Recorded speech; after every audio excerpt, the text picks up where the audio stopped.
Seni gören bu gözlerim hasratından kan yaş döker. Eğer eşitse sözlerim ah çeker, dağlar diz çöker. Seni gören bu gözlerim hasratından kan yaş döker. Eğer eşitse sözlerim ah çeker, dağlar diz çöker.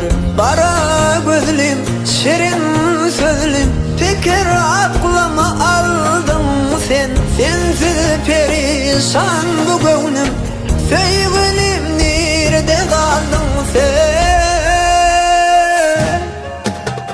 Sensiz nedir gülerin yarım, hasrattan ayrılman yarım.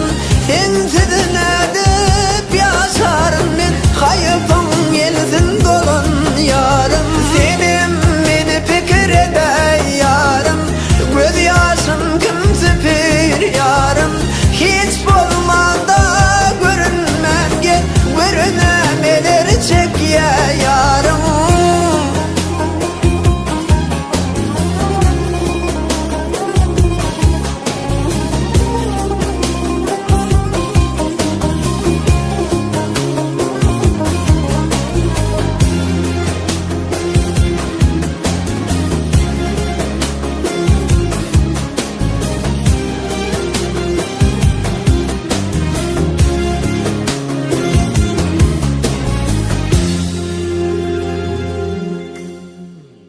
Tanrı'nın veren cebrimi bu, seni söyledim kaldım yeke.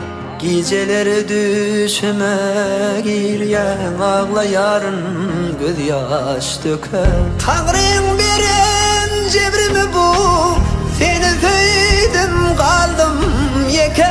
Geceleri düşüme giryen ağlayarın göz yaş döker. Kara gözlüm, şirin sözlüm, fikir aklıma aldın sen. Sensiz perişan bu gönlüm, sevgilim